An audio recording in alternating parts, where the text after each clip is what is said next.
social media is the ultimate student job. I can work from my pajamas in my bed. I choose what hours that I work. I am basically just capitalizing on what is my life. You don't really need a skill set, or the skills that you do need, you can teach them to yourself. Like, I've had a job since I was like 15, but this is easily the one that is so beneficial to fit around my studies. What is going on, you guys? My name's Matt and I'm a first year medical student, and today I'm joined by a very special guest.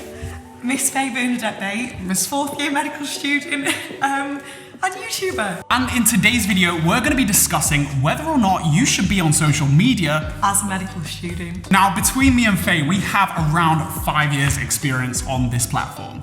And in this video, we're going to be condensing a lot of what we've learned, from the pros and cons to a lot of the benefits, but also some of the negatives that you guys need to be aware of when considering being on social media in medicine. I think we're going to start this video off by going into the cons, the negatives. Does that sound good? The juicy.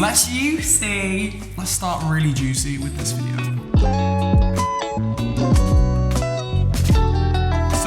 One of the first things that comes to my mind about being on YouTube and being on social media is being able to uphold that sort of professionalism. Yeah. So what are your thoughts on that? I could honestly talk about professionalism in medicine for literally days. I think when you come from a background of, my parents aren't doctors, I don't know any doctors, like personally really, I always was insecure that I was like, I don't sound like a doctor, I'm quite like a bubbly person, I'm not the most eloquent person. So not feeling professional enough anyway was something that I was always really insecure about. And then you get on social media and I think that there are so many insanely high standards or lines that you can't cross on social media as a medical student. There's a lot of things that I post on social media that I don't think should be an issue, but a lot of the time I get messages saying, how do you expect people to like trust you as a doctor when this is what you post, e.g. a bikini picture? I'm fully on board with the fact that there has to be a level of professionalism that we all show, but I do think at the same time, I'm gonna be at the beach wearing no top. And that shouldn't alarm people if they see a video or a photo on my social media wearing no top. Like obviously I'm not going to rock up to the hospital in a bikini. I think earlier on I would be quite relaxed with posting myself, maybe taking a shot or drinking a drink. I try not to post that anymore because I can understand why that isn't professional. But then say for something like a bikini picture, I know, and I have had comments before criticising that, but I have a solid understanding of the rationale that I would give for why I think that's okay. Whereas there are things relating to professionalism on social media that I just think there's absolutely no excuse for. And confidentiality is, of course, one of them. If you are going into medical school, this is something that you are going to have to bring with you for the rest of your lives. Prioritizing professionalism and how you carry yourself, not only in public, but also if you're on social media in the public eye, almost. So by being on this course, it's something that you have signed up for. By being on social media, it is something that you have to be more conscious of than the other person. We're gonna have something also a little bit juicy. We like it juicy. We like the juice. We love the juice. We love orange, juice. Apple, cranberry. And I'm gonna say judgment. There are elements, sorry, that's so rude. That's actually me. Sorry. So rude. I'm dead. Are we even? Yeah. I feel like we're getting there. Nearly. So coming back to this idea of like judgment, and I love medicine to pieces, well, sometimes, but there are elements of medicine that are still quite old-fashioned. I think that influencers, for a lot of reasons, some right, some wrong, don't have the best reputation. And they have stigmatized what it means to be a social media influencer. And I feel like medicine is one of the most honourable careers in the world, and influencing is probably the least honourable. It's like the biggest dichotomy. It's the stigma of what has been associated previously with content. With, YouTube initially being very prank prank orientated. And I think that has kind of tarnished the word influencer. And this is why I like the word content creator more so. Yeah. What's the worst bit of judgment you've ever, like, have you had any really bad experiences with judgment? So I think if you are like what is considered a YouTuber, content creator, and you've got like the whole gorilla pod with the whole microphone on top, like you've seen my setup, like I walk around with that stuff. This is like a whole thing. Yeah, a production. It will turn a few heads. What is your radar of like how self-conscious you feel? I wanted to do YouTube for so long, and I didn't do it because I cared so much about what people thought. And then as soon as I did YouTube, I was like, why the hell did I let people's opinions stop me for so long? And it's completely changed my life. I've had the most incredible experience. And we will get onto the positives of this in a minute, but oh my God, and I just wish I'd done it sooner. I'm just bringing it up as like something that maybe you need to consider. Oh, you will get judged. Life. You will get judged. You will get judged. People might take the mick out of it, but a lot of the time they're taking the mick, but it's not necessarily in a nasty way. Right. It's like it's probably taken up one moment in their head and then they move on, and it was just like a joke. So true. But it will take up so much time in your head. Going over it and going over it. It's a bit like the spotlight effect. It's a passing comment for them, but don't let it take up too much. Don't put value on it. I love like joking with it as well. Oh, own like, it. Oh my God. 100% Take the mick out yourself. Like, yes, I am a vlogger with my vlogging camera. And it is really interesting that we have both had different experiences, but I do think do not put much weighting on other people's opinions. If it does and it is negative, just like joke with it and just focus on, the bigger picture.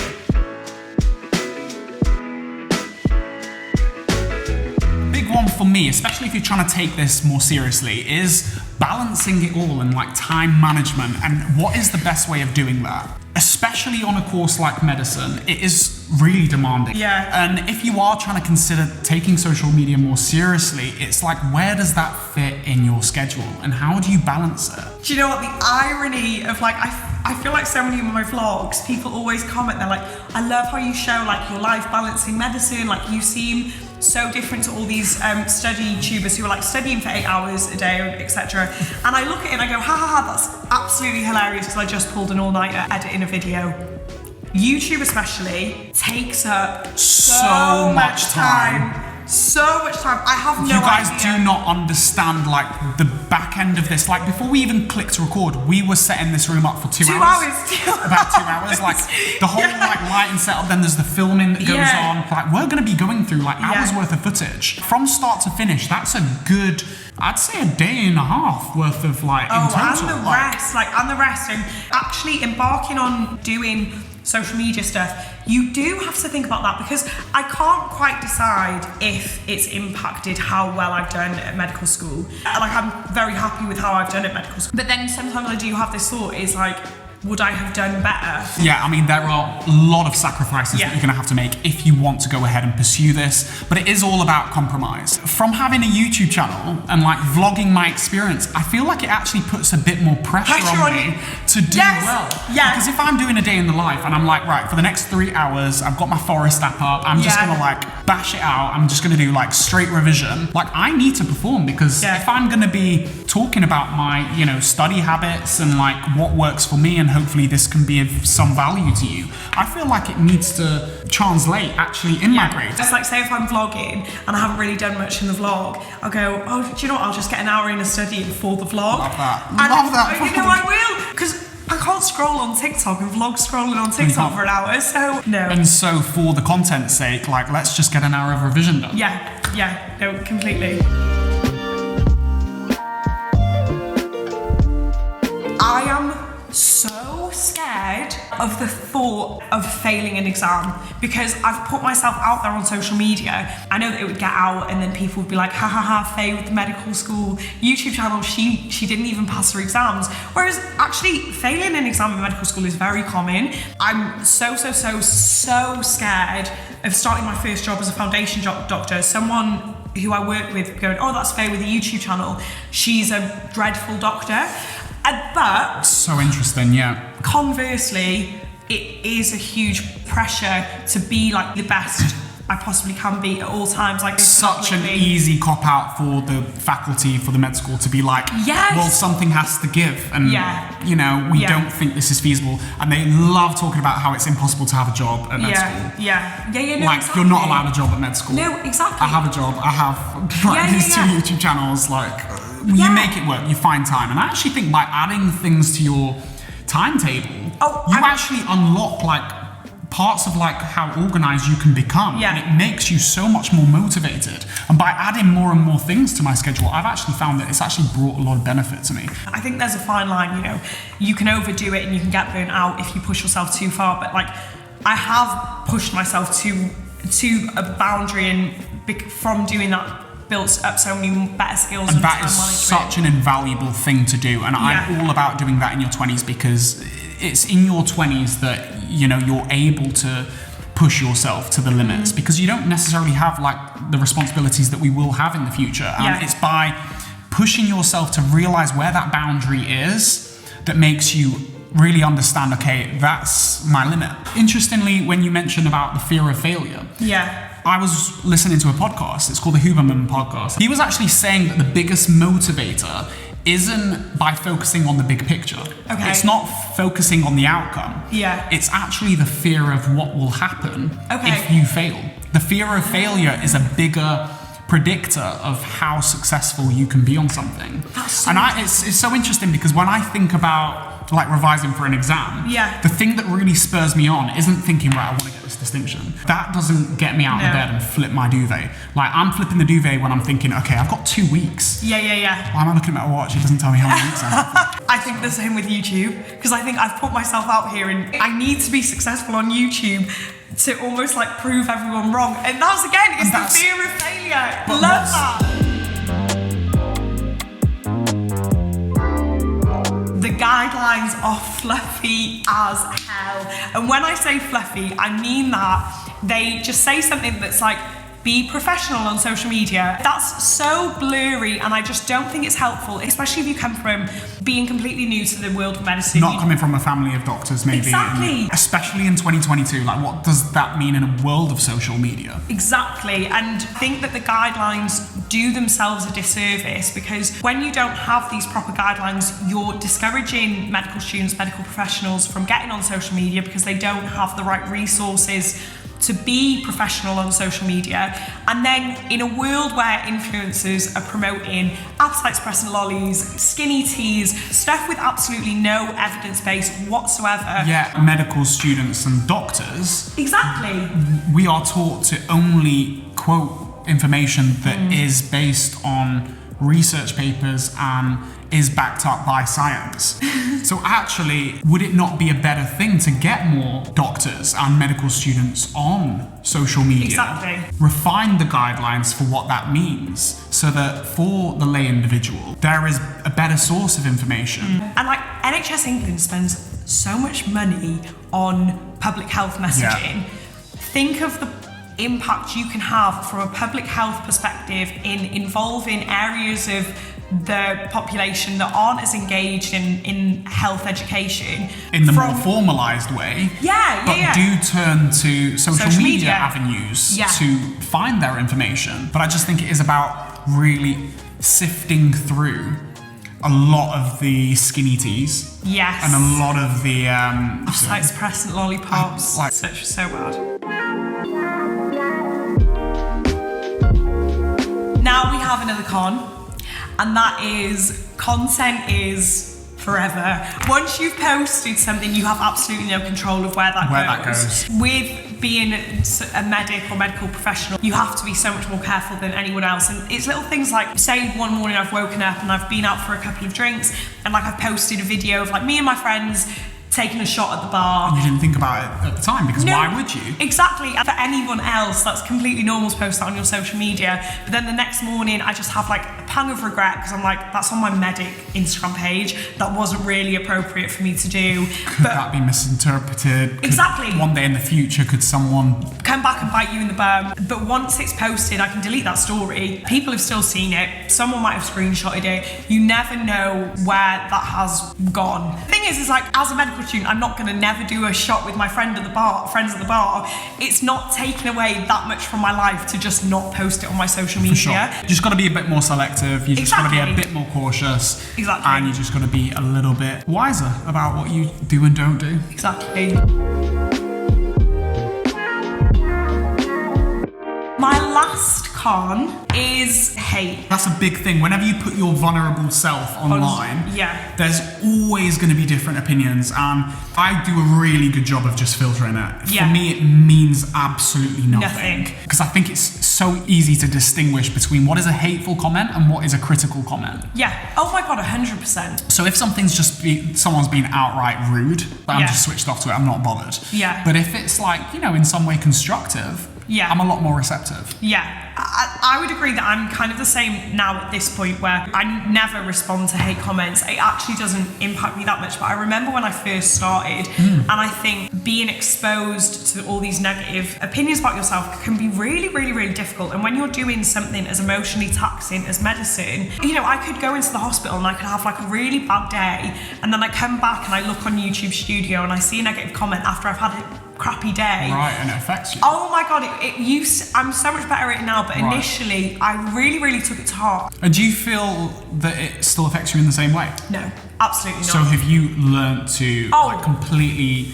I have the thickest skin, and I think if anything, the emotional resilience I've gained from YouTube is going to help me in medicine. It's like astonishing. Yeah. And to be honest, I actually think that really nicely pivots us onto like the pros of building content and being on social media as a YouTuber. Yeah. For me, I genuinely believe that one of the most powerful things that building content and putting myself online has done for me is emotional resilience. Like resilience, it's thickened up my skin. I now I could not care less about anyone's opinion of me, and like I never allow that to play any part of determining what I do and don't do with my life. Yeah. If I want to travel, I'll travel. If I want to start a YouTube channel, I'm going to start a YouTube channel. Yeah. I could not agree more. Could not agree more. A big one that I have found in being on specifically YouTube is it has really helped me not only develop my confidence, but also like help me like find myself as like as a person, because you cannot put on like a front on camera because it really comes across not only to the audience, but it just feels unnatural. We couldn't do a video like this for 20 minutes and just be someone that we're not, because it would just feel unauthentic. You actually can't fake your personality, because when you're filming a video, and everyone that I've met from social media is exactly the same as what you think that they were going to be, which is because I think you're so right, you can't be fake. You can't.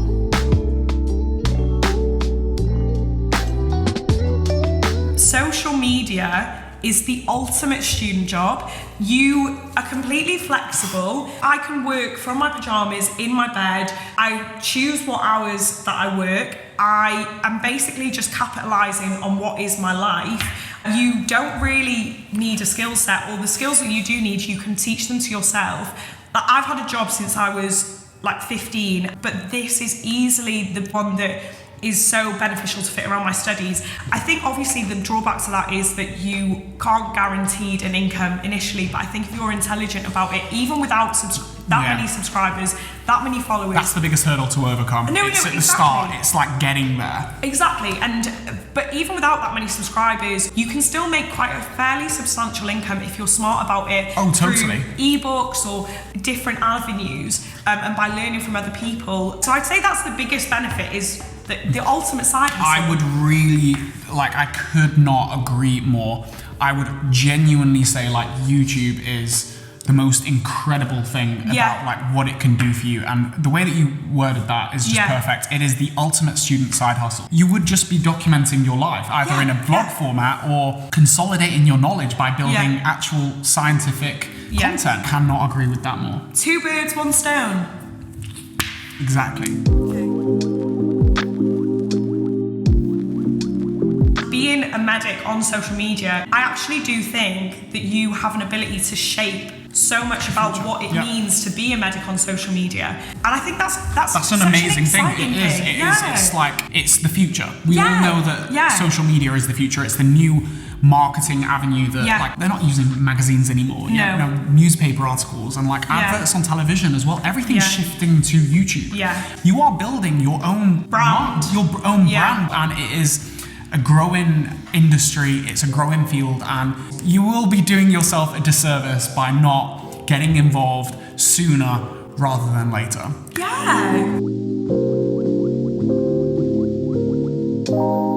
I have an incredible group of friends in medical school, a credible group of friends at home in North Wales. But when you're on social media, you have access to so many more people.